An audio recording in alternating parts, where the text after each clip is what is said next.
Ada sukacita, amin. Puji nama Tuhan. Kesempatan yang baik, indah ini, mari kita datang kepada Tuhan. Kita serahkan seluruh hidup kita kepada Tuhan. Biarlah ibadah kita benar-benar layak, berkenan di hadapan Tuhan. Kita datang kepada Tuhan. Bapa, kami bersyukur sore hari ini kami boleh datang beribadah kepada Engkau. Sekali lagi layakkan kami. Segala ada dosa, pelanggaran, kami minta ampun Tuhan, bersihkan kami, tahirkan kuasa darah-Mu, pada saat kami datang dalam keadaan layak, kudus dan berkenan di hadapan-Mu Tuhan. Kami siap memuji, menyembah Engkau Tuhan, biarlah setiap kami benar-benar memiliki hati yang menyembah, hati yang memuji Tuhan, dengan segenap hati, segenap jiwa, kekuatan dan akal budi, untuk memberi yang terbaik buat Tuhan. Dalam nama Yesus kami mulai ibadah pada sore hari ini. Haleluya. Amin. Dalam nama Yesus ada kuasa, amin. Ada keselamatan, haleluya.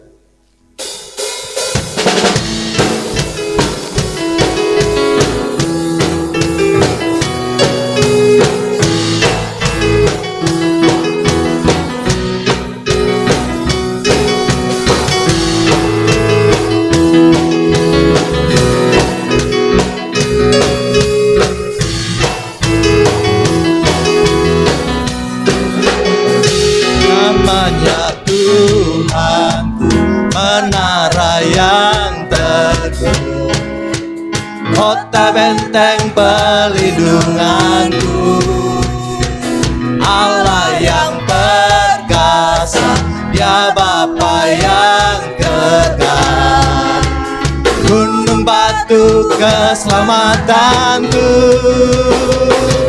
Engkau yang termulia di bumi di surga, termasuk perkasa selamanya.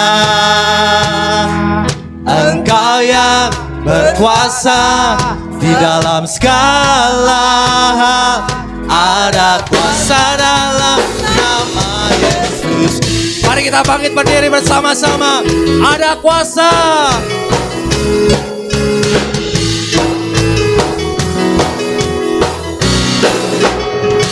Namanya Tuhan, menara yang teguh, kota benteng perlindunganku, Allah yang perkasa, Dia Bapa yang kekal, gunung batu keselamatanku,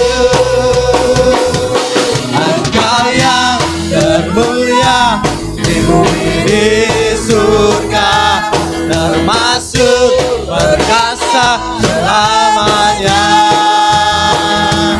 Engkau yang berkuasa di dalam segala hal, ada kuasa dalam nama Yesus.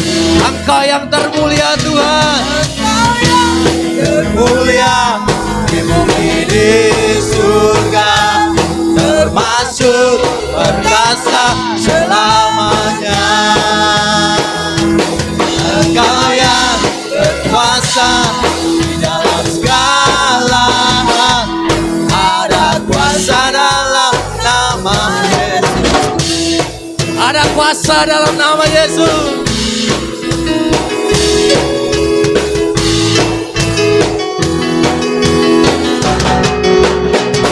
Namanya Tuhan, menara yang teguh, kota benteng perlindunganku, Allah yang perkasa, Dia Bapa yang kekal, gunung batu keselamatanku,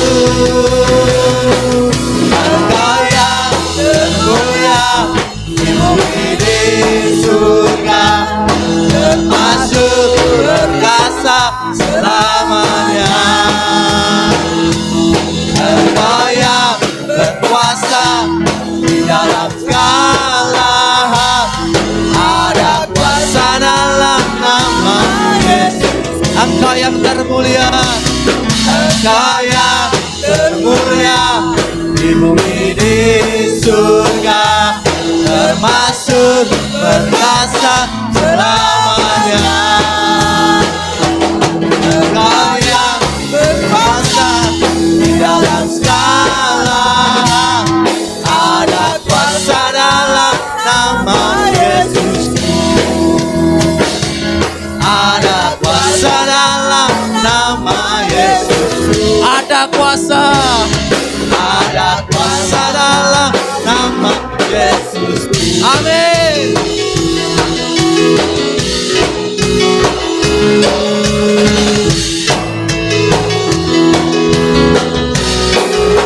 Kuasa-Mu besar di dalam kami Tuhan. Haleluya. Siapa yang menyelamatkan kita? Yesus. Haleluya. Dia adalah Allah kota benteng kita, gunung batu kita.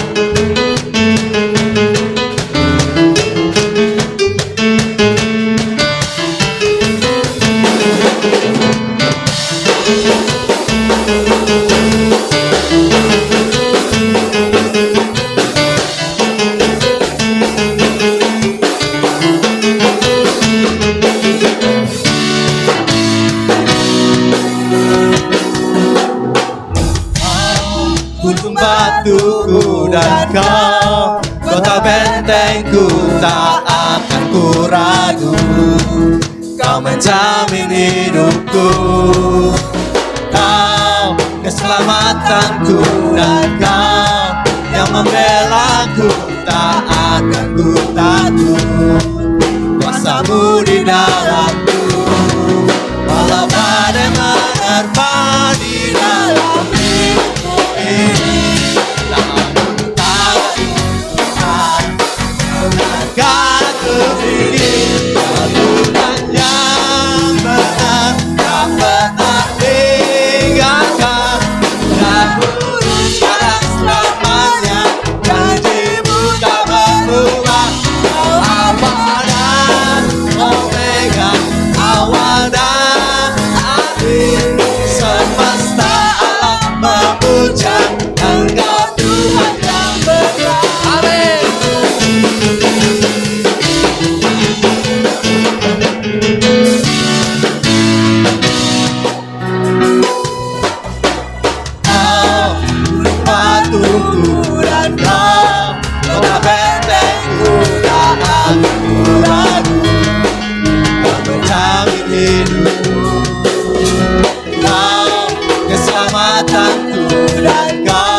Jalan kebenaran dan hidup kita.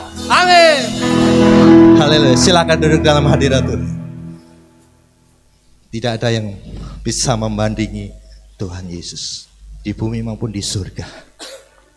Dia layak dipuji, disembah. Dia layak diagungkan. Hanya nama Yesus Kristus Tuhan.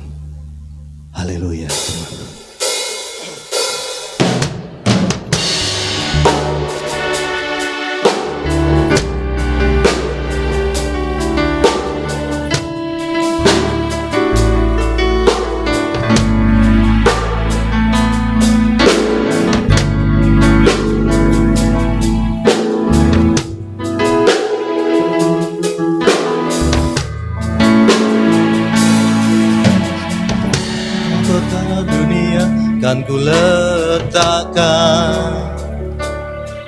Semua pujian manusia tak kuhiraukan, tak ada satupun yang dapat gantikan.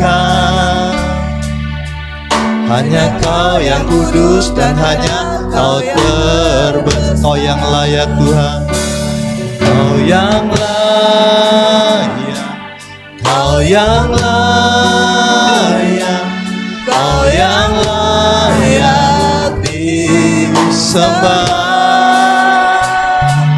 Kau yang layak, Kau yang layak, Kau yang layak disembah.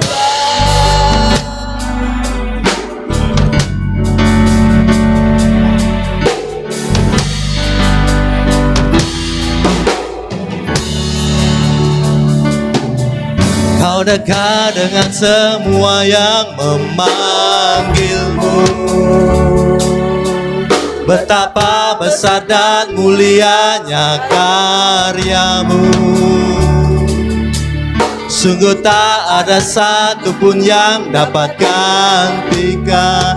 Kini ku angkat tanganku Tuhan, angkat tanganku dan ku bersorak. Hanya Kau yang layak, hanya Yesus, Yesus layak. Kau yang layak disembah.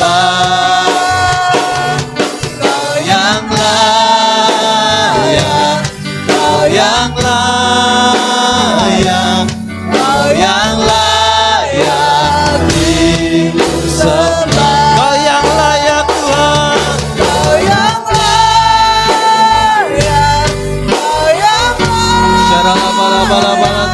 Kau yang disembah. Kau yang layak, Kau yang layak, Kau yang layak disembah. Kau yang layak, Kau yang layak, Kau yang layak. Hanya Engkau Yesus yang layak kami sembah, kami agungkan, kami muliakan. Kau yang layak, Kau yang layak, Kau yang layak disembah. Hanya jemaat saja katakan Kau yang layak. Kau yang layak, Kau yang layak. Hanya Engkau Yesus Tuhan. Kau yang layak disembah. Hanya Kau yang layak.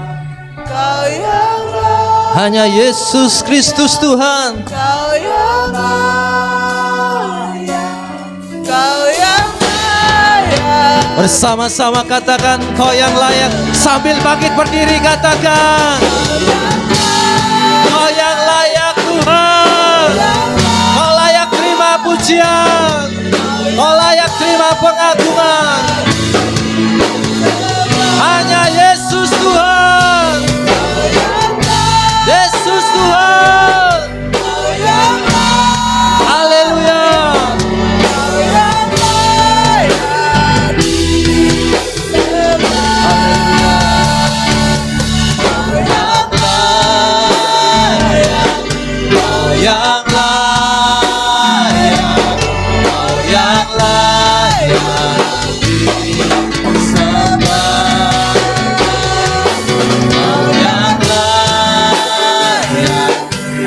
Yang layak, Kau yang layak disembah.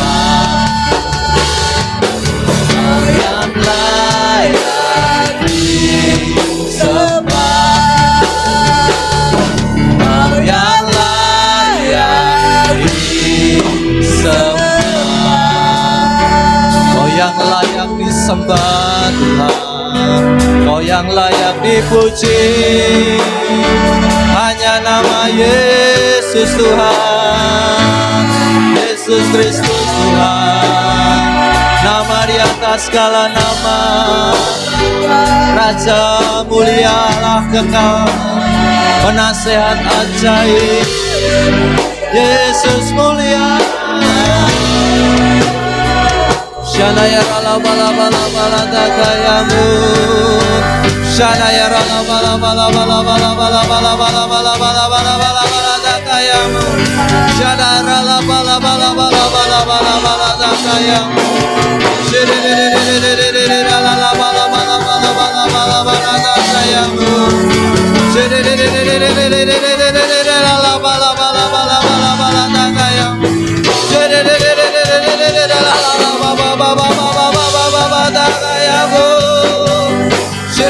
bala bala dakayamu. Haleluya, haleluya, haleluya. Shadaya la bala bala bala bala bala bala bala tagayamu. La bala bala bala tagayamu. Shadaya la baba baba baba se. Urapa sekena ya la bala bala tagayamu. Yesus termulia, Yesus ajaib. Urase kira la bala bala bala bala bala bala bala bala bala. La bala bala bala bala bala tagayamu. Kira ya la bala bala bala bala bala bala tagayamu. Kira ya la tagayamu. Kira ya la bala bala bala bala bala tagayamu. La bala bala bala bala bala bala tagayamu. Hosena, Hosena, Hosena, Hosena, Hosena. Uramasera tagayamu. Syarara la papa papa sikira la bala bala bala bala bala bala tagayamu. La la tagayamu. La bala bala bala bala bala bala bala bala tagayamu. Jehovah, Jehovah, Janebo. Urasekeno onaya urakayano, uratakayamu. Oh, oh, oh, Searatakayamu, Searatakayamu.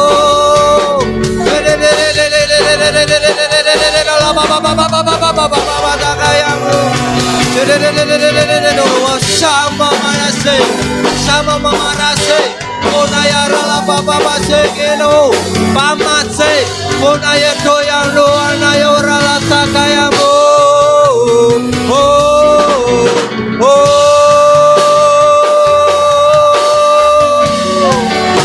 Sharara la bala bala bala takayamu. Shikere la bala bala bala takayamu. La bala bala bala tagayamu. Kesana ya bobo basigira la bala bala tagayamu. La bala bala bala bala bala bala bala bala bala. La bala bala bala bala. La bala bala bala bala bala tagayamu.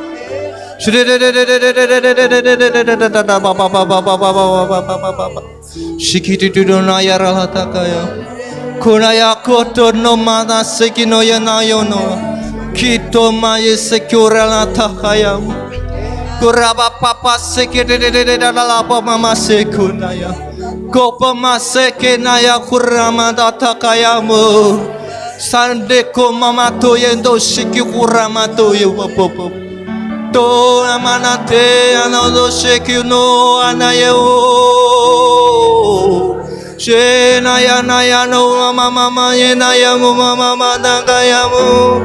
Ya na ya mama baba baba baba baba baba baba shede de de de de de de de. Ko ya na ya shera kora na yesiki kona ya kaka. Dinayar rona na mama sekuna ya urama mase okudo ya popo. She ano ya burama takayamu bapa takayamu. Shekira la papa mase adoko yama basi kure de kura la pataka. Kure de la mama. Shira la papa sikire de. Perkenananmu Tuhan. Perkenananmu Tuhan. Perkenananmu Tuhan. Sheoma sena koda ya koya kona ya wa. Kino ya la sena ya ta koya na ya si. Kona ya semua no semua ni omo. Sino ya redo koya maseano. Shana ya la bala. Huyush. Shira la bala. Kuduslah Engkau Tuhan. Sucilah Engkau Tuhan. Dimuliakan, ditinggikan namamu Yesus. Allah yang perkasa, Allah yang dahsyat, kota benteng kami, perisai hidup kami. Shikir Romana naya. Uya naya bayi shikira lataka. Shirala bala takaya. Haleluya. Shikirala bala takaya. Haleluya. Haleluya. Nama Tuhan kemuliaan, kejayaan, namamu berkuasa, diam dalam hadiratmu. Engkau tetap Tuhan, ditinggikan di atas segalanya. Tempat ini dipenuhi nama Tuhan. Bagi nama Tuhan segala kemuliaan, segala penghormatan, segala keagungan, kejayaan, keperkasaan hanya bagi Yesus Kristus Tuhan, Raja alam semesta. Surga bumi menyembahmu Tuhan. Engkau tetap Tuhan. Engkau tetap Tuhan. Ditinggikan di atas segalanya. Amin. Tempat ini dipenuhi nama Tuhan. Bagi nama Tuhan. Nama Tuhan.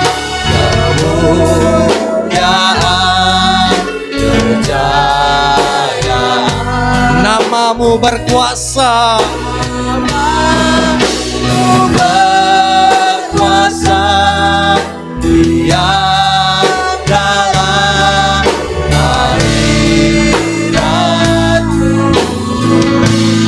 Engkau tetap Tuhan, ditinggikan di atas segalanya. Ini dipenuhi nama Tuhan. Angkat suara dan hatimu bagi nama Tuhan. Nama Tuhan, kemuliaan, kejayaan. Namamu berkuasa, diam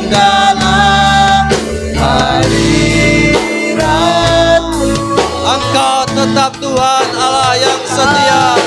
Tetap Tuhan ku tinggikan di atas segalanya. Tempat ini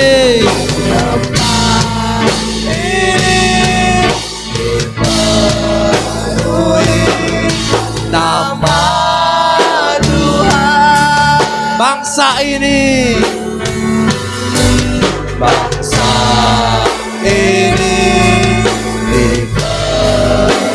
kota ini gereja ini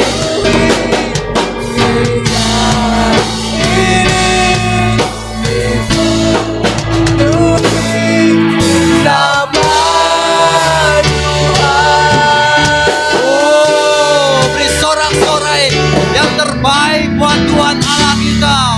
Haleluya, haleluya.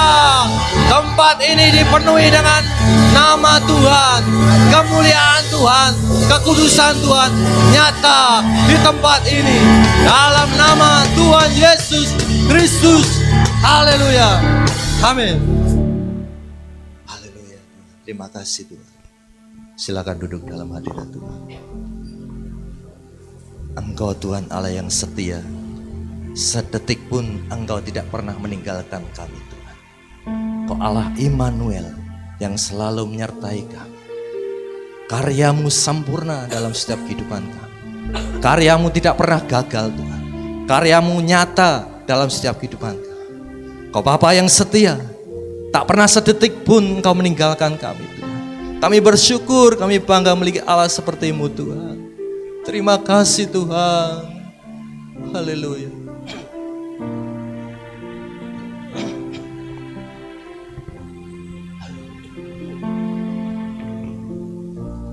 Kau Bapa yang setia, tak pernah sedetik Kau tinggalkan diriku.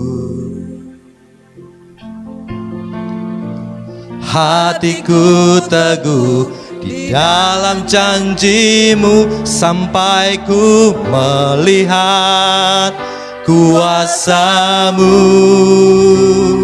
Karya-Mu sempurna, ajaib dan mulia. Penyertaan-Mu buktikan kasih-Mu kepadaku. Ku agungkan Engkau, Yesus termulia. Kasih-Mu terindah selamanya.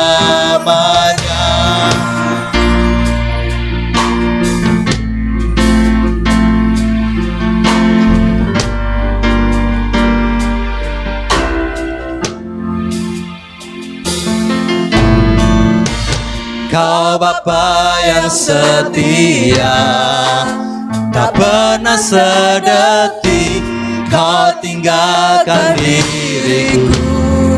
Amin Tuhan. Hatiku teguh di dalam janji-Mu sampai ku melihat kuasa-Mu Tuhan. Karya-Mu sempurna, ajaib dan mulia. Penyertaan-Mu buktikan kasih-Mu kepadaku. Ku agungkan Engkau, Yesus termulia. Kasih-Mu terindah selamanya. Karya-Mu sempurna Tuhan, ajaib dan mulia. Penyertaan-Mu buktikan kasih-Mu kepadaku. Ku agungkan Yesus termulia.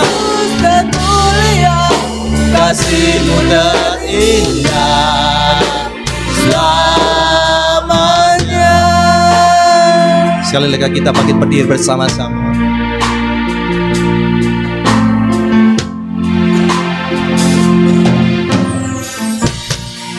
Engkau Bapa yang setia, tak pernah sedetik Kau tinggalkan diriku. Hatiku teguh di dalam janjimu, sampai ku melihat kuasa-Mu Tuhan.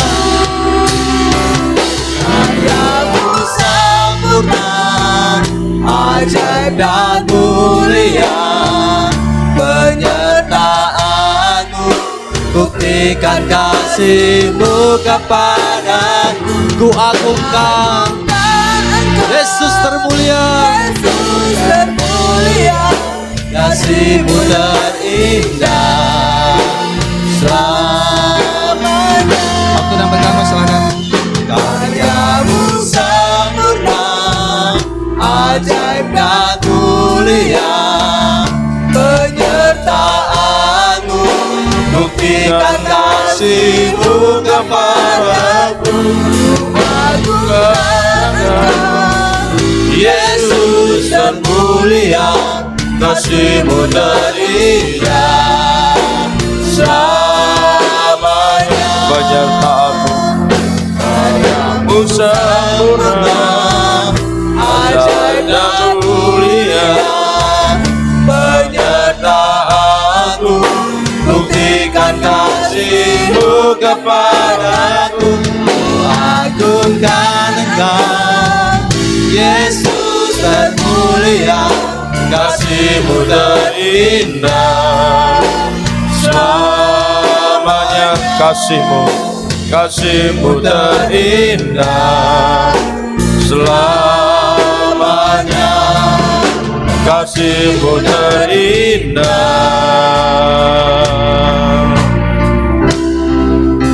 selamanya. Mari sembah Dia.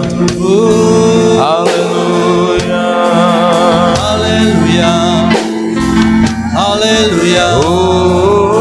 Terpujilah nama-Mu Tuhan, kekasamu penyertaan-Mu sempurna, Kau Allah yang maha tinggi. kami agungkan Engkau Tuhan, Haleluya, Yesus Tuhan. haleluya, haleluya. Haleluya, haleluya. Kau Allah yang besar Tuhan, Kami memuji-Mu Tuhan, kami menyembah-Mu Tuhan. Kau segalanya bagi kami. Haleluya. terpuji nama-Mu ya Tuhan. Oh Yesus Tuhan, Hosana, Hosana. Allah yang maha tinggi, Allah yang maha kuasa, Kau segalanya bagi kami. Haleluya, haleluya. Shalaya rala bala bala bala, Hidayah rala bala bala tangayamu. Yesus termulia, Engkau ajaib Tuhan, Engkau besar Tuhan. Haleluya, haleluya.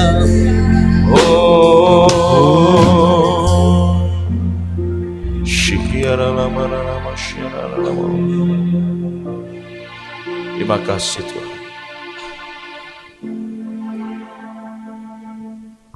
Terima kasih Tuhan buat segala kebaikan dan anugerah-Mu.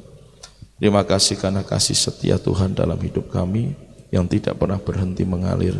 Selalu baru Kau curahkan bagi kami, dan setiap pagi kami merasakan kebaikan Tuhan yang sungguh ajaib dan luar biasa. Terima kasih Tuhan, terima kasih untuk sore hari ini kami boleh berkumpul bersama-sama untuk kami beribadah, memuji, menyembah, memuliakan nama Tuhan. Dan sebentar kami mau mendengar firman-Mu Tuhan. Kau berbicara kepada setiap kami, dan biar setiap kami sungguh-sungguh ada di dalam pengurapan-Mu untuk kami dapat mengerti, memahami setiap didikan, ajaran, tuntunan dan pimpinan Tuhan. Olehnya kami siapkan hidup kami untuk kami terima firman-Mu. Berbicaralah, kami siap mendengar dan melakukannya. demi nama Tuhan Yesus Kristus. Haleluya. Kita semua yang siap katakan amin. Silakan duduk Bapak Ibu Saudara kasih Tuhan. Shalom. Puji Tuhan Bapak Ibu Saudara. Hari ini kita sangat bersuka cita karena kasih setia Tuhan yang sungguh ajaib dan luar biasa, memberikan kesempatan kepada kita untuk kita kembali beribadah kepada Tuhan. Dan sebabnya kita bersama-sama akan belajar firman Tuhan di kesempatan sore hari ini. Melanjutkan apa yang kemarin saya sampaikan mengenai perjalanan kehidupan bangsa Israel pada masa hakim-hakim. Hari ini kita akan belajar dari Hakim-Hakim pasal yang ke-21. Kita baca ayat 1 sampai yang ke-4. Ayat 1 sampai dengan yang ke-4 dari kitab Hakim-Hakim pasal 21. Demikian saya bacakan untuk kita semua. Orang-orang Israel telah bersumpah di Mizpah demikian: seorang pun dari kita takkan memberikan anaknya perempuan kepada seorang Benyamin menjadi istrinya.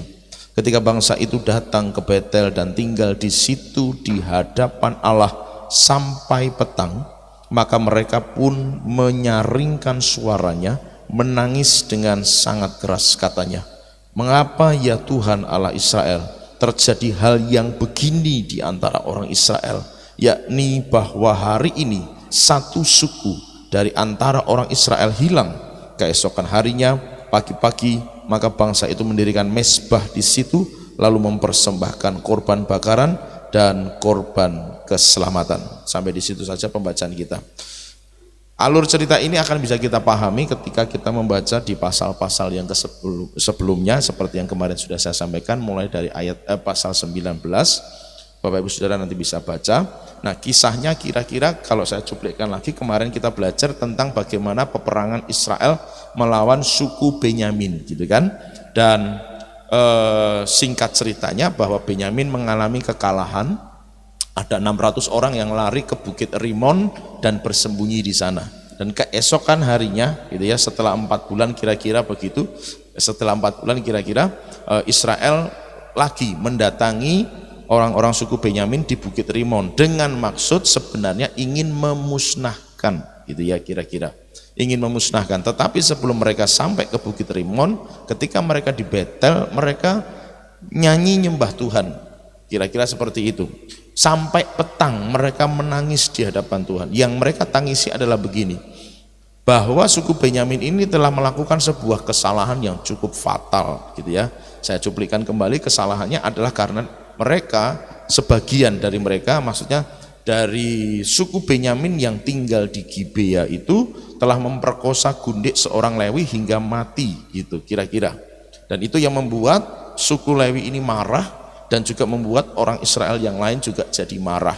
Maka terjadilah perang saudara itu. Dan sebagai semacam ikrar mereka begitu, bahwa orang Israel, maksud saya, bahwa semua suku Benyamin harus dibinasakan. Nah, tinggal 600 orang yang sembunyi di Bukit Rimon ini pun akan dibinasakan. Tapi tadi dikatakan waktu mereka ada di Betel, mereka nyembah Tuhan, mereka berdoa sama Tuhan sampai petang sambil menangis. Yang mereka tangisi adalah, kok sampai kayak begini ya Tuhan, bahwa Israel ini akan kehilangan satu suku. Kalau dalam bahasa yang tadi kita kan, bahwa akan terputus generasi Benyamin ini, gitu kan. Dan itu yang membuat mereka kemudian istilahnya merasa sedih, merasa kehilangan. Kalau ini diteruskan, Benyamin dibinasakan, maka benar-benar Israel akan mengalami kehilangan satu suku. Suku Benyamin tidak lagi bisa diteruskan. Tetapi dengan membiarkan 600 orang yang sembunyi ini, kan semuanya laki-laki Bapak Ibu Saudara ya. Dengan membiarkan mereka hidup pun, suku Benyamin tidak akan bisa meneruskan keturunannya, melahirkan keturunannya. Kenapa? Tidak ada perempuannya, semuanya laki-laki, gitu kan. Terus gimana ini? Padahal tadi di ayat yang pertama kita belajar bahwa mereka sudah bersumpah nih, bahwa tidak akan memberikan anak-anak perempuan mereka kepada suku Benyamin untuk dinikahi. Jadi artinya mereka nggak mungkin melanggar sumpah itu juga. Terus gimana dong caranya? Gitu kan? Gimana dong caranya? Nah, Bapak Ibu Saudara, ceritanya itu adalah bahwa ketika hal ini terjadi, orang Israel sudah memerintahkan, yuk semua suku Israel kumpul di Mizpah, gitu kan? Kumpul di Mizpah dan kita akan menghadap Tuhan di sana, gitu. Dan kalau ada suku yang tidak ikut kumpul, nanti dihukum. Kira-kira seperti itu. Singkat cerita, mereka kumpul di Mizpah. Terus gimana nih? Rembukan bareng. Gimana nih dengan nasib suku Benyamin? Oke lah, kalau gitu kita cari dulu gini. Yang siapa di antara kita ini yang tidak ikut kumpul di Mizpah? Nah, kedapatan ada namanya suku Yabes Gilead. Suku Yabes Gilead tak ada satupun yang ikut ke Mizpah, kumpul di Mizpah. Oh, kalau begitu semua binasakan. Semua laki-laki dan perempuan yang sudah kenal laki-laki dibinasakan. Sisakan perempuan yang belum kenal laki-laki. Akhirnya dibinasakan semuanya, didapati semua perempuan yang belum kenal laki-laki ada 400 orang. Padahal Benyamin itu ada 600 tadi yang sembunyi, kurang 200. Terus piye iki? Gini aja, tiap tahun kan ada perayaan di Sion. Ada perayaan di Sion, nanti kalian, Israel ngomong sama Benyamin, nanti kalian Benyamin, kalau mereka sedang dalam perjalanan menuju ke Sion atau mereka selalu disembunyi di semak. Terus kemudian nanti kalau di Sion ada perempuan-perempuan yang menari-nari di hadapan Tuhan, nah kamu culik sejumlah yang kamu butuhkan. Itu kira-kira Bapak Ibu Saudara. Alhasil tergenapkanlah 600 orang suku Benyamin yang sembunyi di Bani Remon punya istri semuanya. Dan akhirnya mereka bisa melanjutkan keturunan. Itu singkat ceritanya, nanti Bapak Ibu Saudara bisa baca selengkapnya. Nah, ada beberapa hal yang bisa kita ambil kisah ini. Kemarin sudah kita singgung sebagiannya gitu ya. Yang pertama Bapak Ibu Saudara, sebuah kesalahan itu mengandung konsekuensi. Kita tidak bisa lepas dari sebuah konsekuensi. Apapun sebuah kesalahan memang akan dapat pengampunan dari Tuhan, tapi konsekuensi dari sebuah kesalahan yang pernah dilakukan itu ada. Jadi artinya begini Bapak Ibu Saudara, kalau seseorang itu ibarat kata melakukan sesuatu, itu kesalahan, bagikan dia menabur sebuah kesalahan. Dalam taburan kesalahan itu dia pasti harus menuai. Itu hukum firman. Jadi tidak bisa dalam pengertian minta ampun terus kemudian konsekuensi dari sebuah kesalahan dihilangkan oleh Tuhan. Itu tidak bisa. Mungkin dalam sebagian kasus terjadi seperti itu. Tapi pada umumnya kasus, pada rata-rata kasus yang ditulis dalam Alkitab, sebuah tindakan selalu mengandung konsekuensi, sekalipun itu adalah mendapatkan pengampunan dari Tuhan. Dosanya diampuni, tapi konsekuensi dari sebuah tindakan yang salah itu tetap harus ditanggung oleh seseorang. Contoh yang bisa kita sangat lihat dalam Alkitab adalah kesalahan ketika bangsa Israel melakukan penyembahan berhala. Kemudian ketika mereka harus dikeluarkan dari Mesir oleh Tuhan sendiri, oleh karena anugerah dan kemurahannya, apa yang terjadi? Karena pemberontakan itu mereka harus berjalan di padang gurun 40 tahun. Tapi perhatikan, apakah Tuhan tidak memberkati dan tidak mengampuni? Mereka diampuni, tetapi sebuah generasi yang memberontak ini harus tetap dibinasakan oleh Tuhan. Jadi pengampunan itu tidak berarti meniadakan konsekuensi. Itu yang harus kita pegang. Jadi begini Bapak Ibu Saudara, kalau kemudian sesuatu terjadi di masa yang akan datang, atau sebaliknya misalnya kejadian kesalahan itu sudah dilakukan oleh seseorang di masa yang lalu, dan masa sekarang itu menanggung sebuah konsekuensi dari apa yang pernah dilakukan di masa yang lalu, maka Bapak Ibu Saudara yang dikasihi Tuhan, yang harus dilakukan oleh seseorang adalah memohon pengampunan. Nah, seringkali yang terjadi seperti mirip orang Israel. Pada waktu mereka ada di padang gurun, sebagai sebuah konsekuensi dari kesalahan, mereka tidak bisa minta pengampunan sama Tuhan. Yang terjadi, mereka justru bersungut-sungut, justru mereka memberontak sama Tuhan, justru mereka mempersalahkan Tuhan dan mempersalahkan para pemimpin rohani mereka. Alhasil semua generasi yang keluar dari Mesir, yang umur 20 tahun ke atas keluar dari Mesir, dibinasakan Tuhan di padang gurun. Semuanya tanpa terkecuali. Kenapa? Karena Tuhan ingin waktu Israel menikmati janji Tuhan di negeri Kanaan yang limpah susu dan madu, semuanya sudah bersih dari generasi yang berontak sama Tuhan. Dalam kesalahan, dalam menanggung konsekuensi itu, Tuhan tetap pelihara. Katakan amin. Tuhan tetap pelihara. Perhatikan baik-baik, 40 tahun mereka makan dengan tidak menabur dan menanam. Mereka berpakaian dengan tidak menjadi lapuk. Kasut yang mereka kenakan 40 tahun itu semuanya tidak ganti tapi tidak rusak.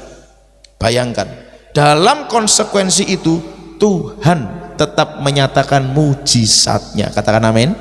Tuhan tetap menyatakan mujizat, tapi jangan dibalik dalam pengertian begini. Oh, aku terima mujizat terus loh, aku diberkati Tuhan terus loh, berarti hidupku berkenan sama Tuhan. Tunggu dulu. Dalam menanggung konsekuensi pun, karena anugerah dan kasihnya besar buat kita, seringkali kita tetap diberkati Tuhan, tetap mengalami mujizat. Tapi ingat, konsekuensi itu harus dimintakan pengampunan, Bapak Ibu Saudara. Jadi dari sini kita belajar, konsekuensi itu kadang-kadang menyakitkan. Dalam konteks Benyamin ini, siapa yang membunuh mereka? Saudara mereka sendiri, ya kan? Suku-suku yang lain mereka berkumpul bersepakat ingin membinasakan Benyamin. Jadi yang memerangi mereka keluarga mereka sendiri, saudara mereka sendiri. Tapi karena itu konsekuensi. Jadi memang kadang-kadang konsekuensi itu menyakitkan.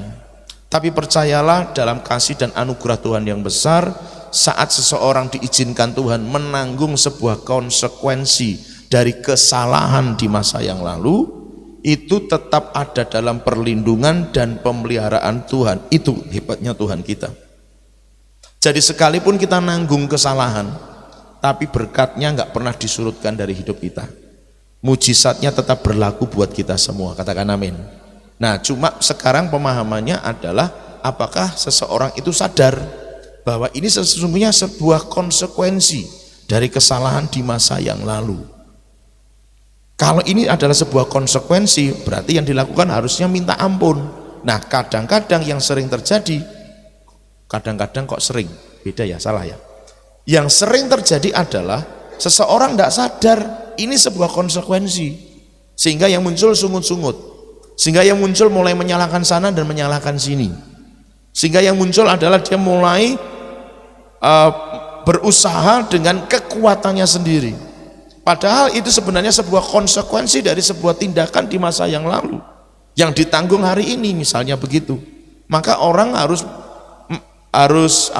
datang kepada Tuhan dan minta petunjuk dari Tuhan. Tuhan, apa yang terjadi dalam hidupku? Adakah kesalahan yang aku lakukan di masa yang lalu sehingga hal ini terjadi kepadaku? Kalau iya, tunjukkan kepadaku supaya aku bisa membereskannya di hadapanmu. Tapi kalau ini memang bukan sebuah kesalahan dari masa yang lalu, melainkan ujian yang Tuhan berikan kepadaku, berikan aku kekuatan iman untuk bisa menjalaninya dengan pengucapan syukur. Tapi percayalah Bapak Ibu Saudara, ujian dan cobaan itu lebih banyak cobaan. Mengapa? Karena manusia tinggal dalam daging dan keinginannya akan sangat mudah dikuasai oleh keinginan roh jahat. Karena manusia itu tinggal dalam daging, keinginan-keinginannya ditunggangi oleh setan untuk kemudian jatuh dalam pencobaan. Alkitab menuliskan dengan jelas, pencobaan itu nggak pernah datang dari Tuhan, melainkan datang dari dirimu sendiri. Keinginanmu lah yang menjatuhkan kamu dalam pencobaan itu. Ujian dan cobaan lebih banyak terjadi itu cobaan, bukan ujian.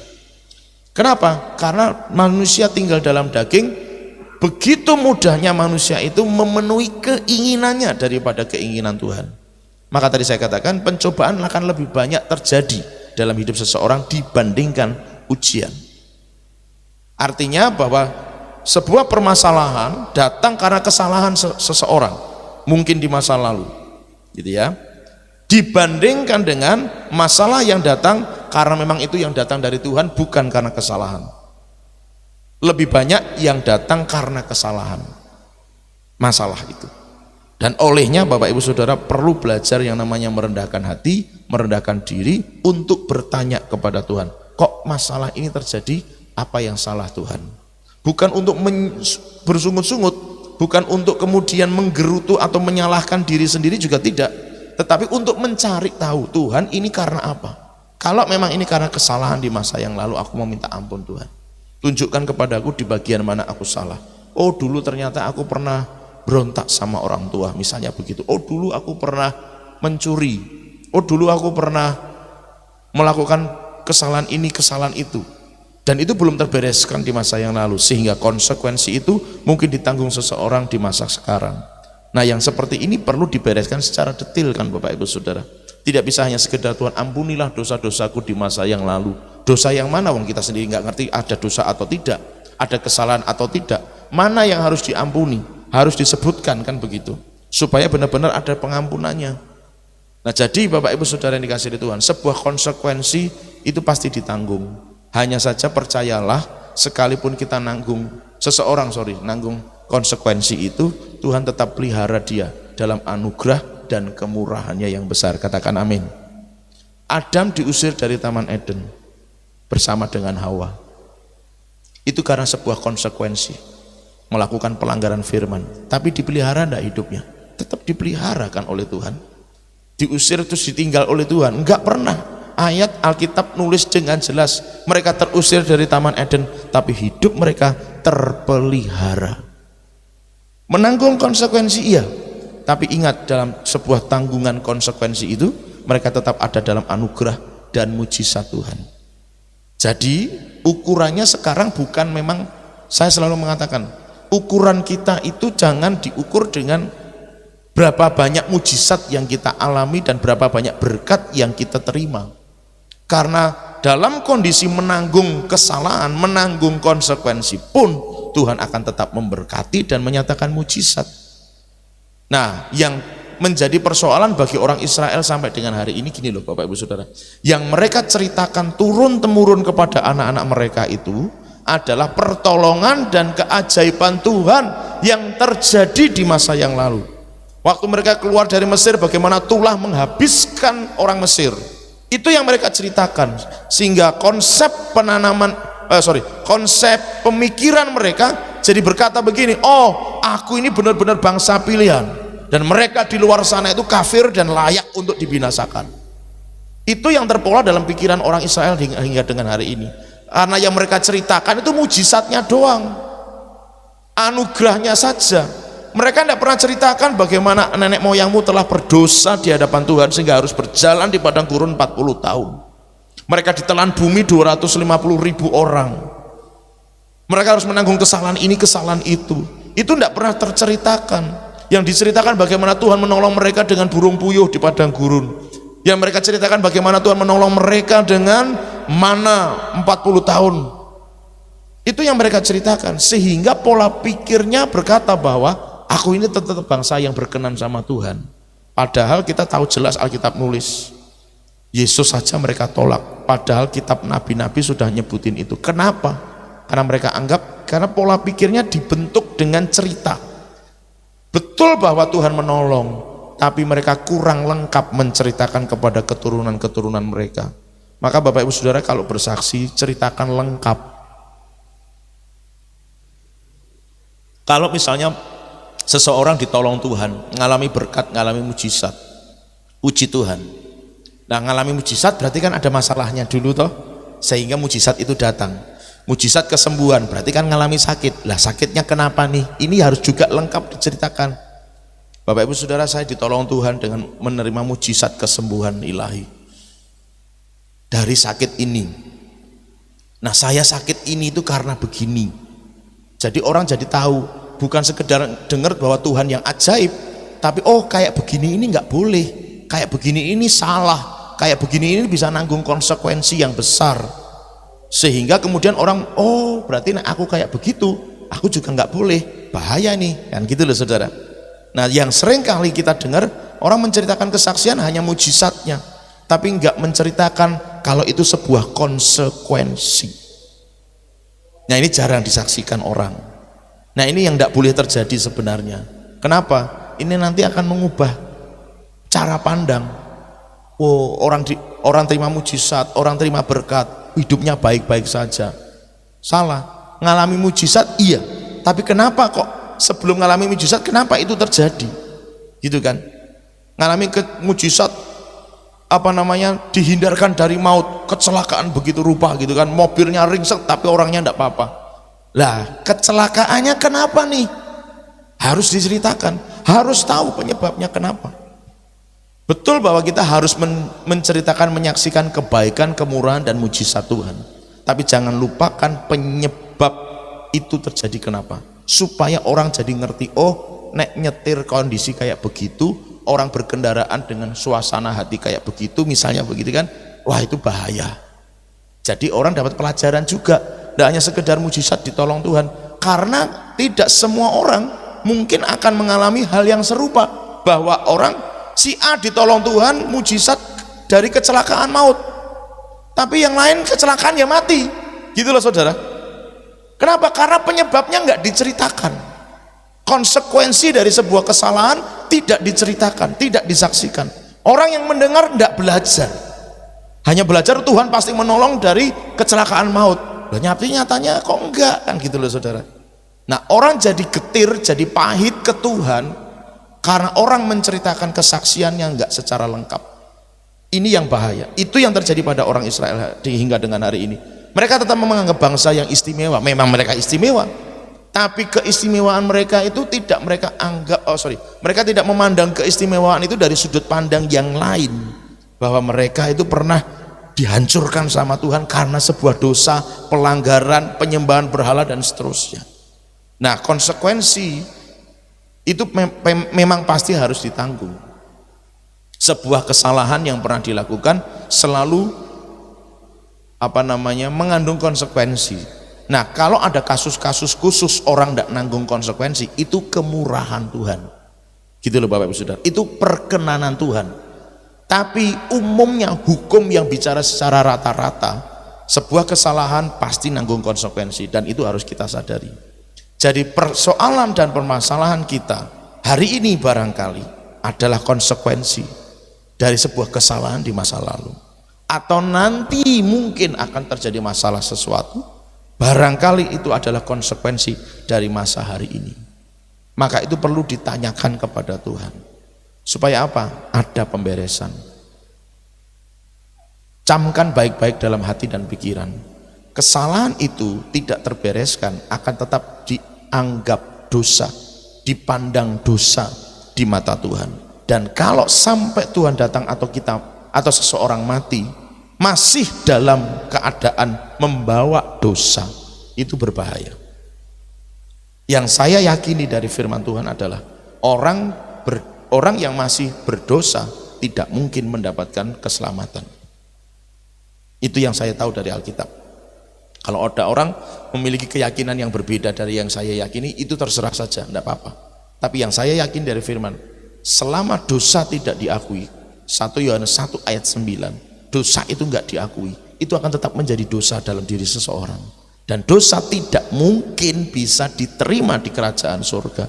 Sehingga orang yang mati dalam keadaan berdosa ini tetap tidak mendapatkan keselamatan dari Tuhan. Itu sangat jelas. Sangat jelas. Jadi Bapak Ibu Saudara, tidak bisa sebuah konsekuensi kalau tidak tahu penyebabnya, itu bahaya. Makanya perlu banyak berdoa, perlu banyak melatih telinga rohani, supaya waktu tanya sama Tuhan, Tuhan ini kenapa? Ada nggak kesalahan yang dilakukan? Waktu Tuhan bicara menyampaikan sesuatu, kita jadi dengar. Lah gimana mas caranya dengar suara Tuhan? Gampang. Latih telinganya dengar suara Tuhan gimana? Gampang. Banyakin sembahyang, banyakin baca firman, banyakin ngobrol sama Tuhan. Ada waktu khusus buat kita belajar mendengar suara Tuhan. Nah, kalau sudah terlalu banyak alasan, sibuk dengan sebagainya, terus kemudian tidak punya waktu untuk belajar mendengar suara Tuhan, ya jangan salahkan kalau orang kemudian salah melangkah dan menerima konsekuensi dari sebuah kesalahan karena tidak dengar suara Tuhan. Bukan Tuhan nggak ngomong, mungkin Tuhan yang ngomong, kita yang nggak bisa dengar. Gitu loh Bapak Ibu Saudara. Karena suaranya sangat lembut. Tuhan berbicara itu nada volume suaranya tidak sekeras mic saya ini di telinga Bapak Ibu Saudara. Suaranya begitu lembut, saking lembutnya terkadang kita tidak kerasa bahwa itu suara Tuhan. Memang dalam kasus-kasus tertentu kadang Tuhan bicara keras banget. Tuhan ngomong 1, 2, 3 kali nggak didengerin, ceplak gitu kan, kadang-kadang begitu. Supaya umatnya jadi kaget dan dengar suara Tuhan.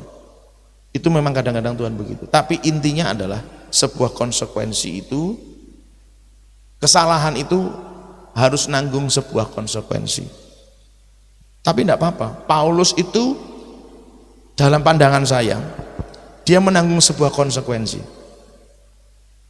Karena pada masa dia jadi ahli Taurat, dia bunuh banyak orang Kristen, pengikut Yesus, dia bunuh banyak sekali. Sampai akhirnya dia bertobat. Saya menyimpulkannya berdasarkan perkataan Paulus, ada duri dalam dagingku. Aku sudah berdoa 3 kali kepada Tuhan, dan dalam 3 kali itu Tuhan menjawab, cukup sudah kasih karuniaku kepadamu. Seolah-olah udah tidak ada lagi. Paulus sudah entek, wis entek, wis ora ono meneh. Itu seolah-olah dalam bahasa saya begitu. Nah, kenapa itu diizinkan Tuhan? Padahal dia rasul yang hebat. Padahal pelayanannya kalau dalam konteks kacamata saya, pelayanannya jauh lebih luas dibandingkan rasul yang dipilih Yesus secara langsung pada saat Yesus hadir dalam dunia. Sementara Paulus tidak dipilih langsung tapi tidak dalam kondisi Yesus hadir secara fisik. Itu panggilan Paulus. Tapi pelayanannya lebih dahsyat menurut saya gitu ya. Dalam ukuran itu. Lebih banyak, lebih luas. Tapi mengapa dia minta Tuhan lalukan duri dalam daging ini? Enggak boleh. 3 kali dia berdoa. Bagi saya itu sebuah konsekuensi. Kenapa? Dia pernah sikat habis orang-orang Kristen. Dan akhirnya Tuhan izinkan itu terjadi. Tapi apakah Paulus mati gara-gara duri dalam daging? Tidak. Yang saya baca dalam Alkitab, Paulus mati karena memang tua.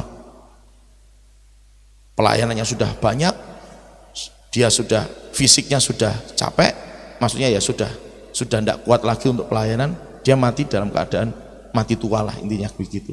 Bukan karena duri dalam dagingnya. Itu yang saya tahu. Jadi Bapak Ibu Saudara, beda kan pada akhirnya? Beda. Ada orang mati gara-gara konsekuensi itu. Dia harus ngalami ini, ngalami itu, ngalami ini, ngalami itu. Tetapi sekali lagi ini tidak bermaksud untuk menghakimi atau mengarahkan bahwa apa yang dialami seseorang pasti gara-gara ini konsekuensi masa lalu. Tunggu, jangan terburu menyimpulkan seperti itu. Setidaknya kita harus belajar bertanya sama Tuhan. Tuhan, kok aku ngalami ini? Apa ya? Adakah kesalahan di masa lalu yang belum aku beresin sama Tuhan? Nah, kalau itu yang memang Tuhan tunjukkan, lah tinggal beresin, selesai. Tapi kalau masih harus nanggung konsekuensi, bersyukurlah. Karena tetap bagaimanapun dalam menanggung konsekuensi, seseorang pasti akan terima mujizat dari Tuhan. Amin. Contoh yang paling jelas tadi, Paulus tidak menderita karena duri dalam dagingnya, tidak. Tuhan tetap izinkan itu ada, tapi itu tidak mengganggu Paulus dalam melayani Tuhan. Ini beda. Ada orang gara-gara konsekuensinya jadi terganggu. Hidup pelayanannya, hidup ibadahnya jadi terganggu karena konsekuensi itu. Misalnya nih ada seseorang gara-gara suka kebut-kebutan di masa yang lalu, diizinkan Tuhan, kecelakaan, kehilangan sebagian tubuhnya gitu kan, harus dipotong dan lain sebagainya, misalnya begitu. Nah, terus kemudian orang ini berkata, aduh aku tidak bisa lagi pelayanan seperti dulu, tidak bisa lagi ibadah seperti dulu. Kenapa? Sebagian anggota tubuhku sudah tidak ada, tidak lengkap, aku sudah tidak bisa maksimal. Nah, yang kayak gini ini Bapak Ibu Saudara perlu sangat-sangat diperhatikan. Saya bukannya ngajarkan kepada kita untuk kita kayak semacam apa ya, masa bodoh, bukan. Tapi cobalah renungkan, bukankah itu kesalahanku di masa yang lalu? Kalau sekarang kondisi kayak gini, aku harus berjuang bagaimana caranya bayar kesalahan yang kemarin. Wah, tapi aku sudah tidak maksimal. Ya sembuh piye carane, maksimalkan dengan kondisi yang sekarang ada. Seringkali yang terjadi pada manusia kan tidak begitu. Pangapunten nggih Pak, pangapunten nggih, pun mboten saged sakniki. Padahal itu sebuah konsekuensi barangkali karena kesalahan di masa yang lalu. Tidak bisa beralasan kayak begitu di masa sekarang ini Bapak Ibu Saudara. Itu semakin membuat kita menjadi bukannya kehilangan kesempatan untuk menerima janji Tuhan hidup kekal di surga, tapi ngurangi jumlah mahkota. Itu saja terjadi karena kesalahan, menanggung konsekuensi. Lah sekarang kondisinya kayak begitu, banyak lagi gak melakukan buat Tuhan. Justru dalam kondisi yang sudah terkonsekuensi itu, orang harus berusaha keras seolah-olah bayar hutangnya di masa yang lalu itu, gitu loh saudara. Tidak bisa menyerah kalah dengan kondisi dan keadaan, tidak bisa. Harus berjuang lebih sungguh-sungguh lagi. Karena kalau tidak seperti yang terjadi pada bangsa Israel, akhirnya ya sudah, mereka tidak punya apa-apa hingga dengan hari ini, gitu kan. Mereka tidak punya apa-apa. Bait suci yang mereka banggakan, yang dibangun oleh Tuhan sendiri melalui Salomo, toh tidak ada sampai dengan hari ini, tinggal bekasnya doang, gitu loh saudara. Konsekuensinya berat kalau tidak benar-benar, apa istilahnya, ya bahasanya sih memang mungkin kurang tepat ya, bayar hutang itu tadi ya, tapi ini saya pakai istilah ini supaya kita paham, itu kesalahan harus dibayar, gitu loh saudara, harus dibayar istilahnya. Kalau itu banyak kesalahan di masa lalu, ya sekarang banyak berbuat hal yang Tuhan senang, yang menyenangkan hati Tuhan, seperti itu. Lalu ayat yang ke-8 dan 9. Sebab itu berkatalah mereka, dari suku-suku Israel adakah satu yang tidak datang menghadap Tuhan di Mispa? Ini tadi yang saya sudah singgung. Lalu tampaklah dari mereka Yabes Gilead tidak ada seorang pun yang datang ke perkemahan jemaah itu. Lalu diperiksa jumlah bangsa itu, dan tampaklah tidak hadir seorang pun dari penduduk Yabes Gilead. Enggak ada seorang pun dari Yabes Gilead yang ikut menghadap Tuhan di Mispa. Dalam konteks ayat ini akhirnya yang tadi saya singgung, mereka dibinasakan, disisakan para perempuan yang belum kenal laki-laki untuk menjadi istrinya suku Benyamin yang sembunyi di Rimon tadi. Penting menjaga kebersamaan, itu yang bisa kita ambil di sini. Penting untuk menjaga kebersamaan. Kebersamaan tidak hanya sekedar duduk bersama, tapi kebersamaan di sini lebih mengarah kepada kesehatian, kesepakatan. Itu penting sekali. Ya memang kalau orang sekarang ada orang enggak ikut bersama-sama, hukumannya jelas enggak seperti mereka, gitu kan. Ayo dibinasakan, gitu kan saudara. Tidak mungkin kayak begitu. Tapi secara spirit itu akan sangat membuka celah bagi roh perpecahan masuk. Itu yang harus kita jaga.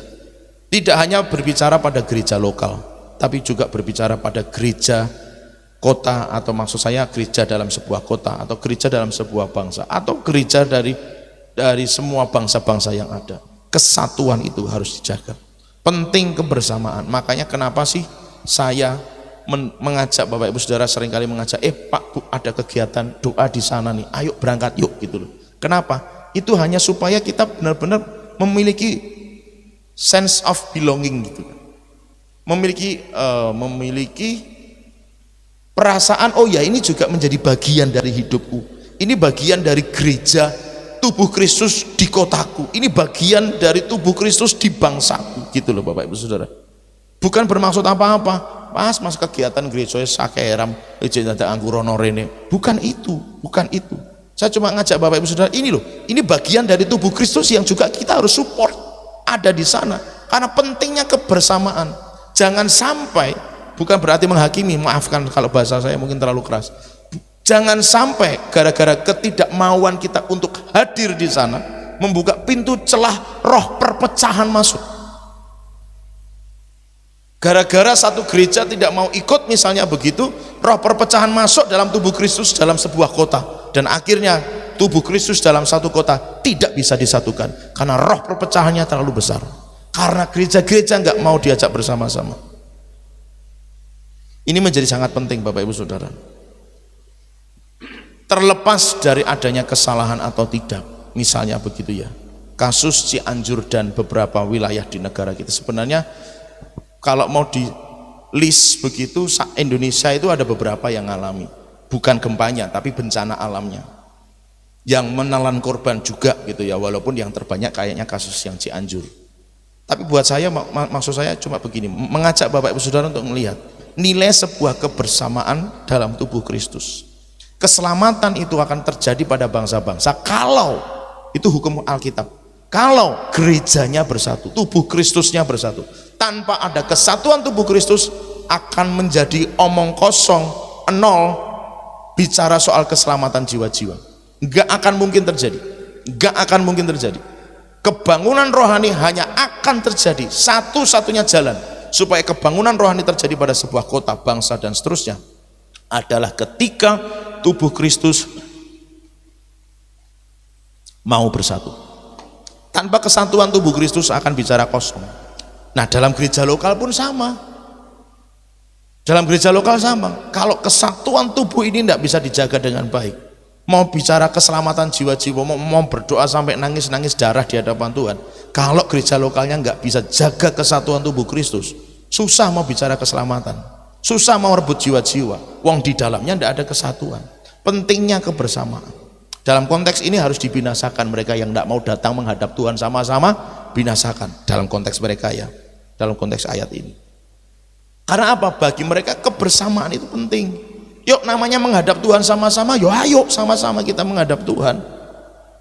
Bapak Ibu Saudara, karena jangan sampai tadi yang saya katakan, akhirnya itu membuka celah roh perpecahan masuk.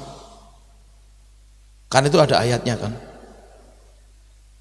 roh pemecah belah itu ada, dan memang itulah yang dikerjakan oleh setan agar revival nggak terjadi, agar kebangunan rohani nggak terjadi, agar keselamatan jiwa-jiwa nggak terjadi. Piye carane? Gampang. Buat saja gereja Tuhan nggak bisa bersama-sama, buat saja gereja Tuhan nggak bisa bersatu, buat saja tubuh Kristus berjalan sendiri-sendiri, selesai. Dengan alasan oh doktrinnya nggak sama, dengan alasan oh alirannya nggak sama, dengan alasan oh aku bukan bagian dari anggota itu, selesai sudah. Maka kebangunan rohani pun akan menjadi tidak pernah terjadi. Sebuah kebangunan rohani yang bisa melanda sebuah bangsa hanya akan bisa dilalui ketika gereja Tuhan bersatu. Kasih tahu kanan kiri, katakan begini, aku dan kamu adalah satu. Amin. Amin. Amin. Sekali lagi amin. Ya, tanpa kesatuan tubuh Kristus tidak bisa, Bapak Ibu Saudara. Mari kita minta sama Tuhan, roh kesatuan itu benar-benar dinyatakan. Yang sepakat katakan haleluya. Minta sama Tuhan, roh kesatuan itu dinyatakan. Nah, memang perlu kerendahan hati ya Bapak Ibu Saudara. Saya katakan kita nggak bisa mengatakan bahwa kita lebih baik dari gereja yang lain, nggak bisa. Kita harus tetap menghambakan diri terhadap yang lain, itu yang Alkitab ajarkan kepada kita. Jadi seperti seolah-olah kalau aku itu bersama dengan yang lain, aku tuh hambanya dia gitu loh. Sak perlu-perlunya dia, apa yang bisa aku lakukan akan aku lakukan. Akan aku lakukan. Ada seorang yang di Pak Cornelius Swing itu di mana? Purwokerto. Itu penggerak, oh Tegal, oh malah tanggone Mas Teguh ya. Nah, dari Tegal, dia itu penggerak gereja kota. Saya banyak belajar dari beliau.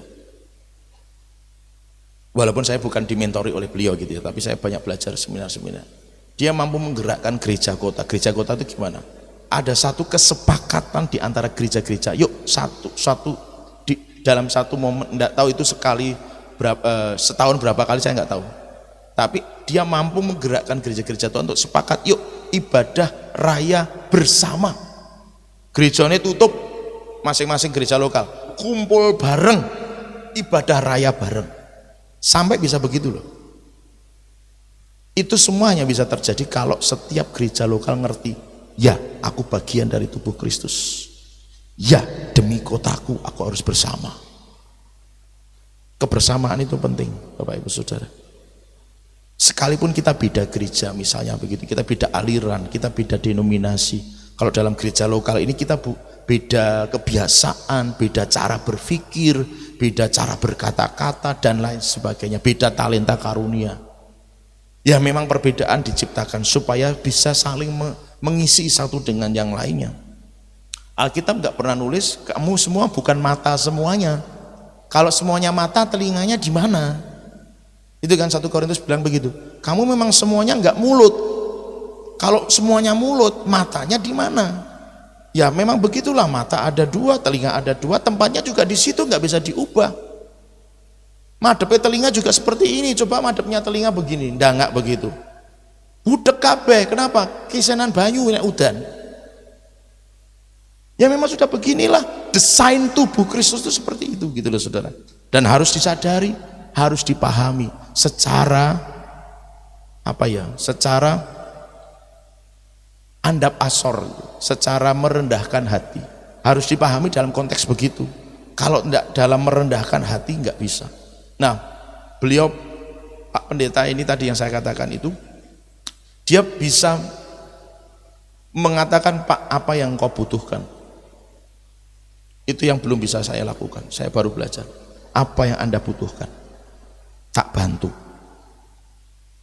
Gereja ini harus bisa berkata kepada gereja lain, apa yang Anda butuhkan, kami bantu. Yang sepakat dengan saya katakan haleluya.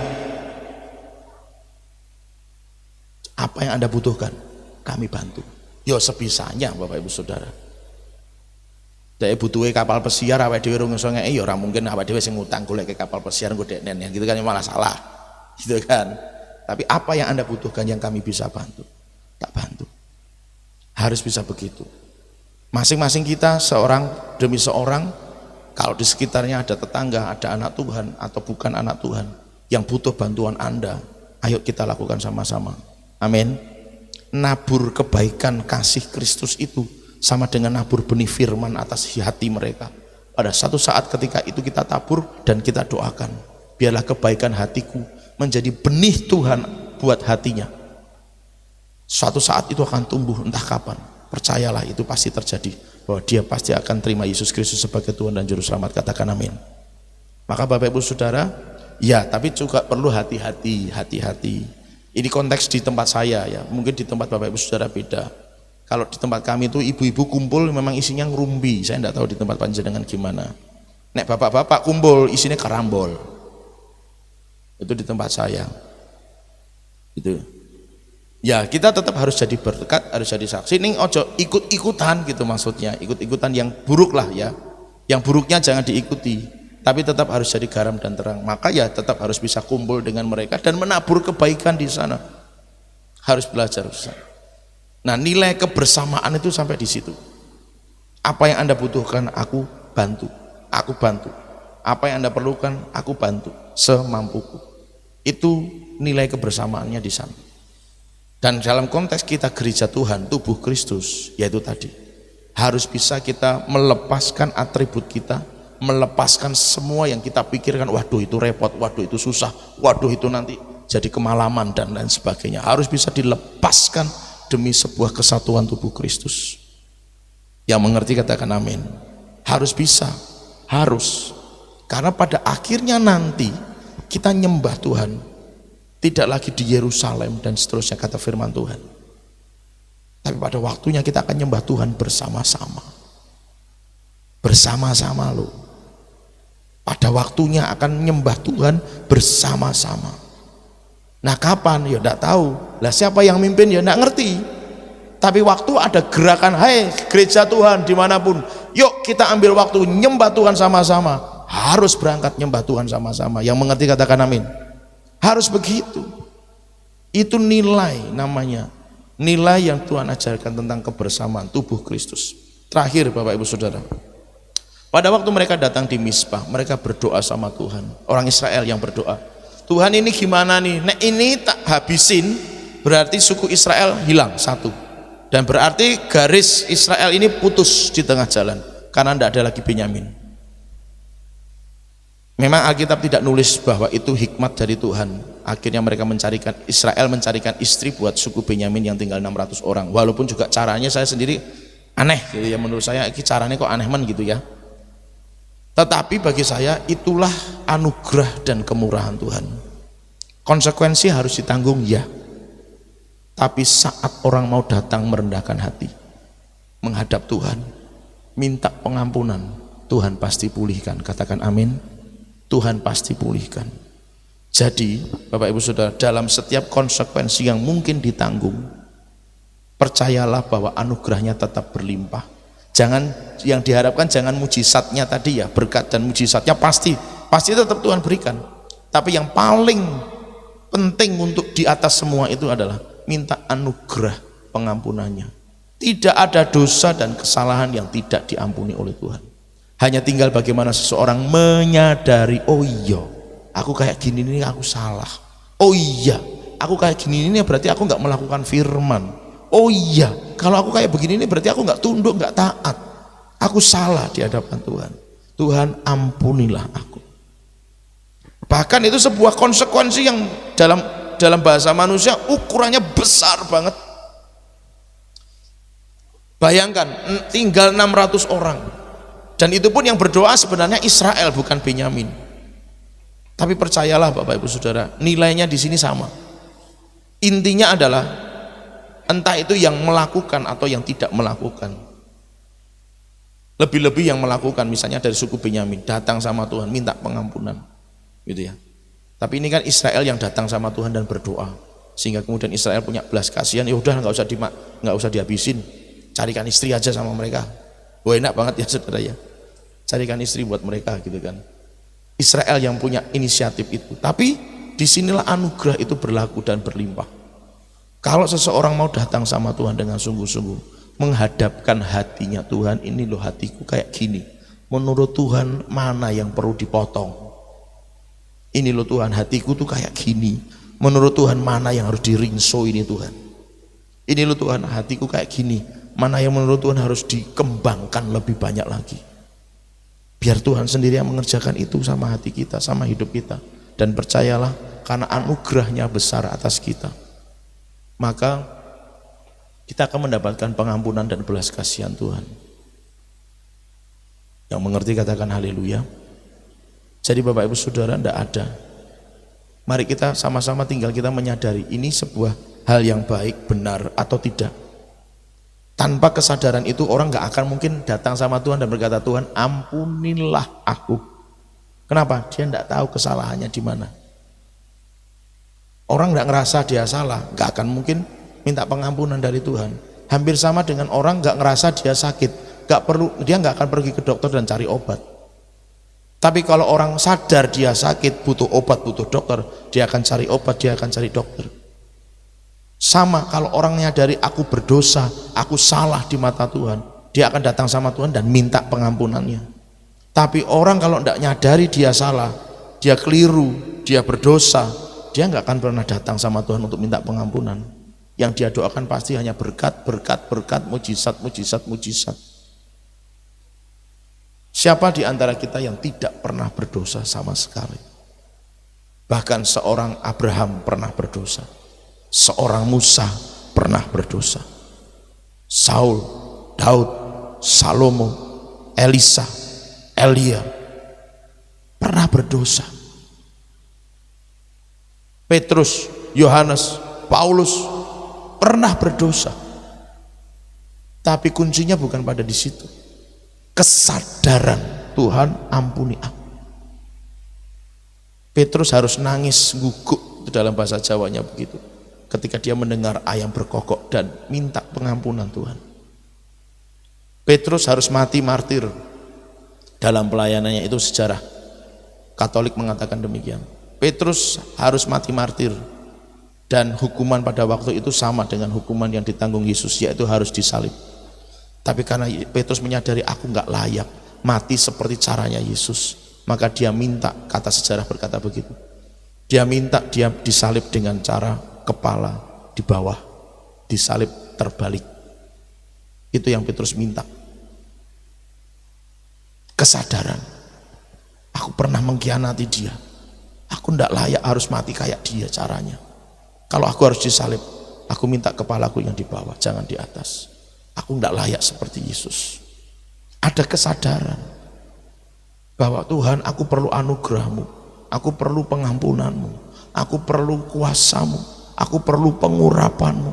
Ada kesadaran, Tuhan ampuni aku salah, aku belum melakukan ini, belum melakukan itu, aku masih melanggar ini, aku masih melanggar itu.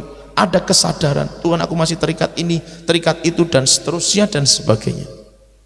Dengan kesadaran itu kita bisa datang sama Tuhan dan berkata, Tuhan ampunilah, ampunilah.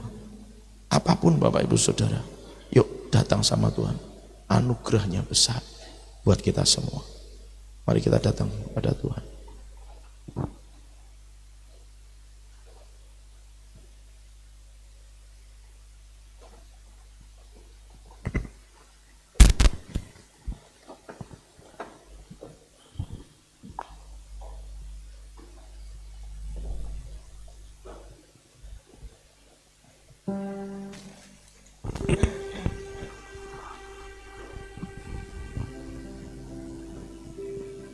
Mari setiap hati yang mengasihi Tuhan, saya ajak kita untuk menaruh hati kita di hadapan Tuhan dan biarkan Tuhan mengkoreksi apapun yang ada dalam hati kita yang kita sendiri mungkin gak sadari itu sesuatu yang mungkin salah, mungkin keliru, mungkin kurang tepat di hadapan Tuhan.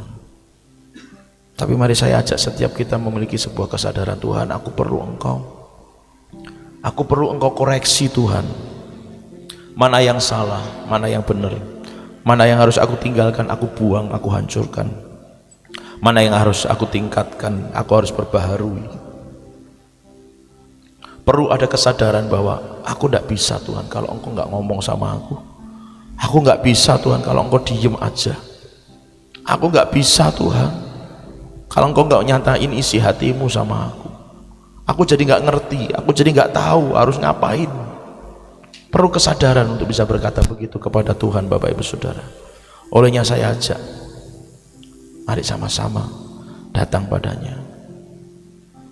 Engkau ada bersamaku di setiap musim hidupku. Tak pernah Kau biarkan ku sendiri.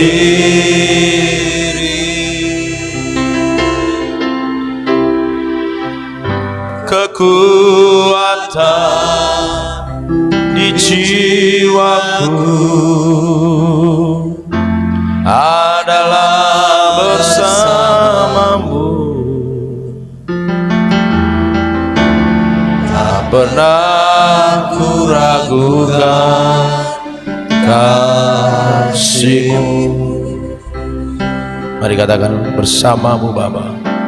Bersamamu Bapa, ku lewati semua anugerah-Mu yang teguhkan hatiku. Engkau yang bertindak memberi pertolongan,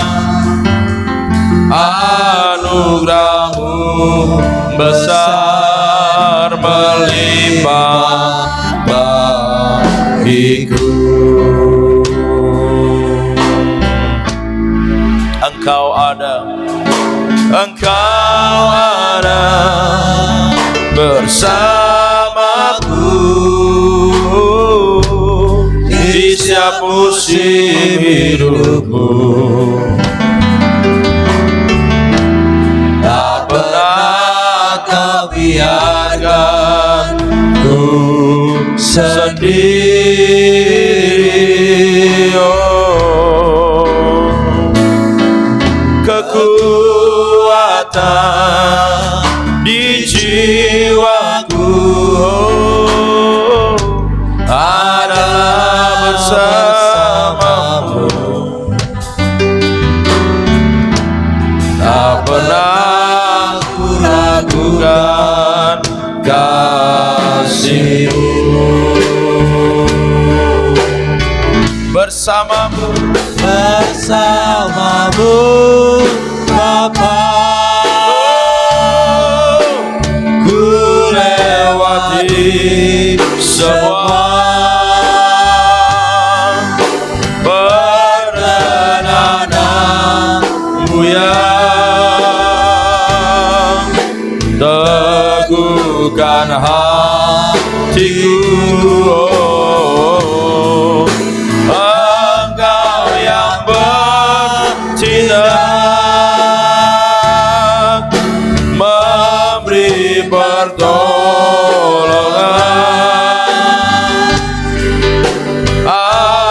anugerah-Mu besar Setiap kita yang sungguh-sungguh mengasihi Tuhan, katakan sambil bangkit berdiri di hadapan Tuhan, bersamamu, bersamamu Bapa. Ku lewati semua perkenananmu yang teguhkan hatiku. Engkau yang bertindak memberi pertolongan, anugerahmu besar melimpah bagiku. Mari yang sungguh-sungguh merindukan Tuhan, menjamah hatinya sambil menengadahkan kedua tangan kita, katakan pujian ini dari hati kita. Bersamamu Bapa, ku lewati semua perkenananmu yang teguhkan hatiku. kita butuh anugerahnya yang besar. Engkau yang bertindak, Kita butuh perkenanan Tuhan, memberi pertolongan, agar hidup kita semakin menyenangkan hati Tuhan. Anugerahnya besar buat kita. Melimpah Mari dengan lebih lagi katakan kepada Tuhan, bersamamu ya Tuhan, bersamamu Bapa, ku lewati semua perkenananmu Tuhan, itu yang kami perlukan. Perkenananmu yang teguhkan hatiku. Engkau yang bertindak, memberi pertolongan. Anugerahmu besar Tuhan, Anugerahmu besar melimpah bagiku.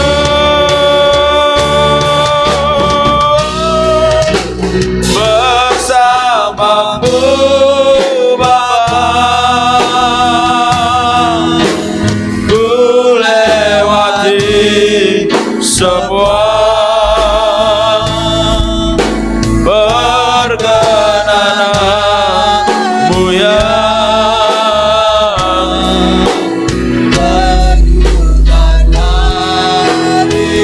Engkau yang bertindak, Engkau yang bertindak, memberi pertolongan.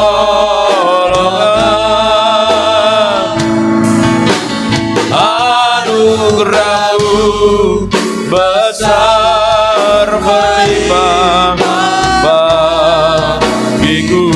Anugerahmu besar, anugerahmu besar berlimpah bagiku. Anugerahmu, anugerahmu, anugerahmu besar berlimpah bagiku. Anugerahmu besar,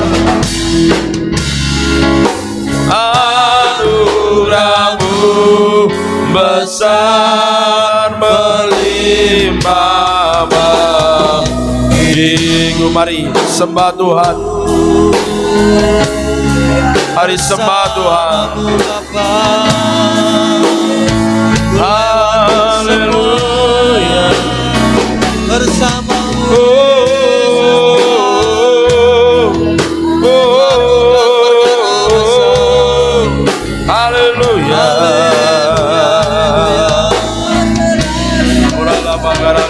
Terpujilah nama-Mu Tuhan, kekal sampai selamanya.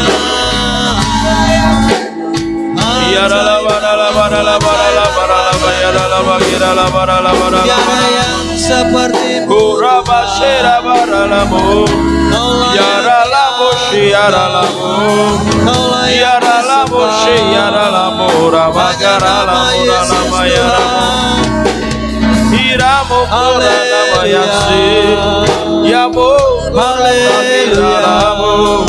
Haleluya. Syukur kepada Tuhan, Engkau Terpujilah nama-Mu, Engkau terpujilah nama-Mu. Haleluya. Haleluya.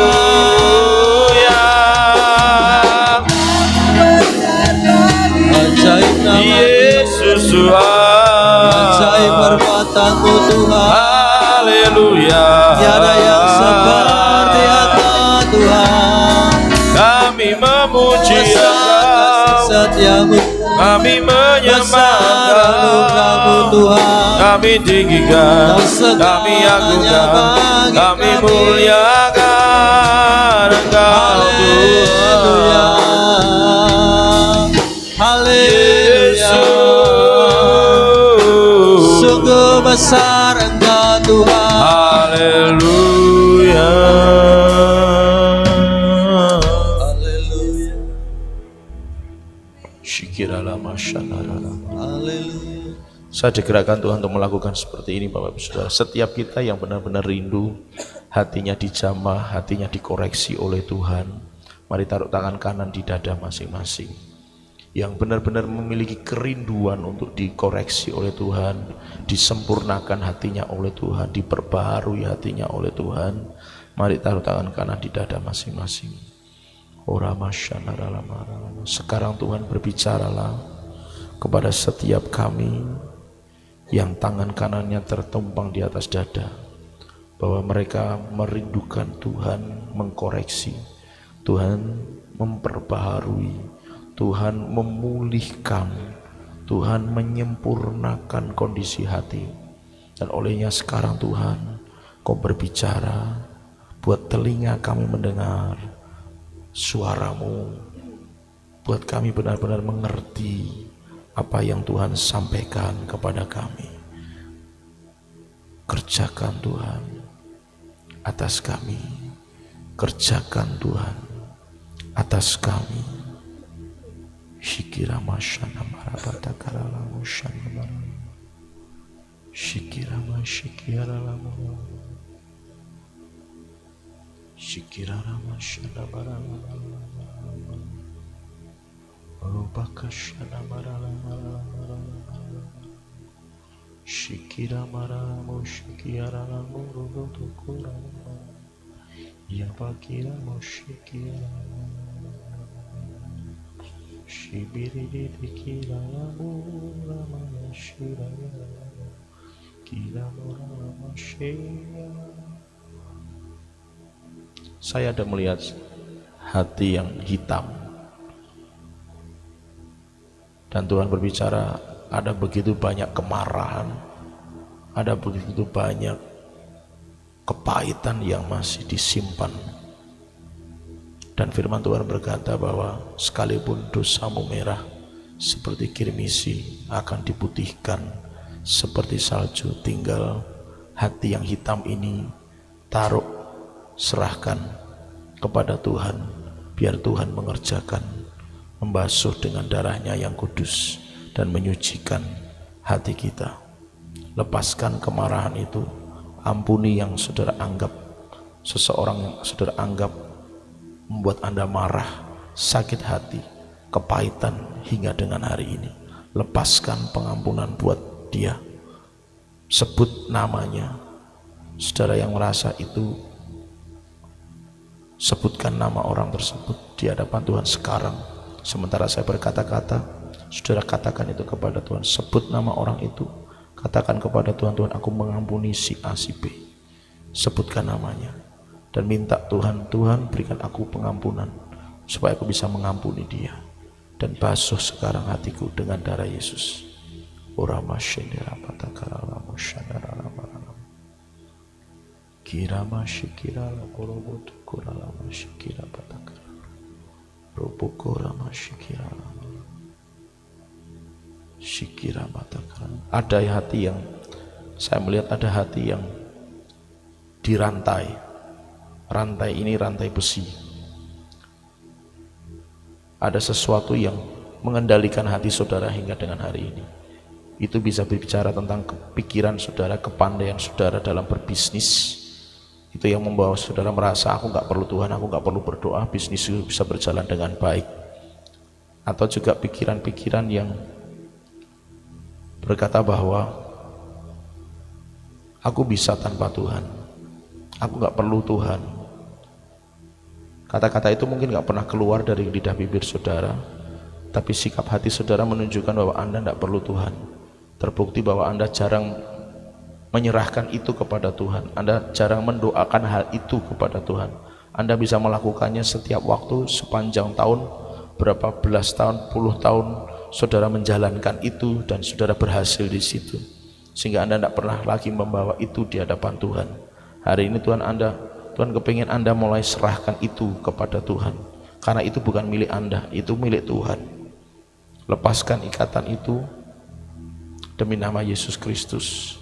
Setiap hati yang terbelenggu, setiap hati yang terikat, diputuskan, dihancurkan semua ikatan sekarang demi nama Yesus Kristus.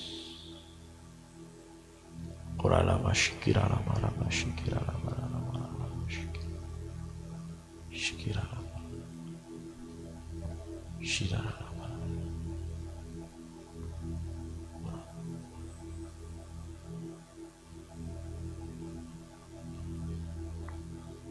shikira lama shikira lama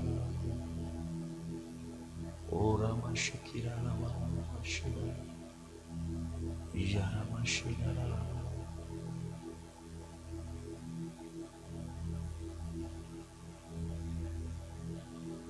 Terima kasih Tuhan. Terima kasih Tuhan. Urapana terjadi di tempat ini, Allah hancurkan, yes Lord, setiap belenggu dosa, sorak kemenangan terdengar di tempat ini. Di sini ada urapan baru. Lagi katakan dengan segenap hati. Urapan Allah terjadi di tempat ini. Allah hancurkan setiap belenggu dosa, sorak kemenangan terdengar di tempat ini.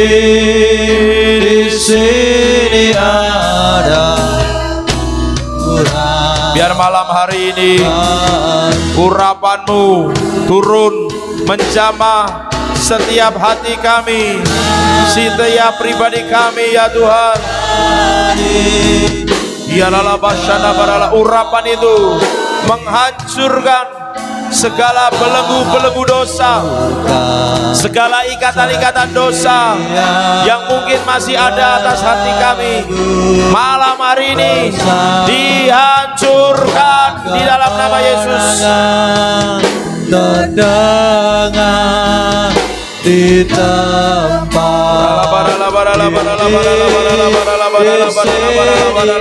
ada urapan baru. Katakan dengan iman, sorak kemenangan.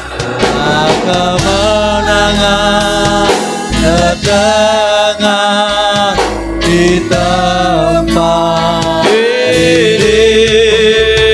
Sini Ya, terjadilah seperti yang kau kehendaki atas kami semua umat-Mu di tempat ini ya Tuhan. Sorak kemenangan terdengar di tempat ini. Di sini ada urapan baru. Lagi katakan dengan segenap hati dan iman kita, sorak kemenangan terdengar di tempat ini. Di sini ada urapan baru.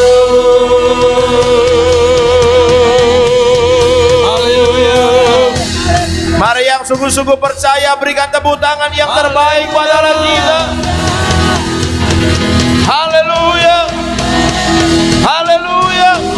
Kemenangan terjadi atas kami Tuhan. Kemenangan terjadi atas kami. Amin. Setiap hati yang terikat telah dibebaskan di dalam nama Yesus. Setiap hati yang terbelenggu telah dilepaskan di dalam nama Yesus. Terima kasih Tuhan. Terima kasih Tuhan.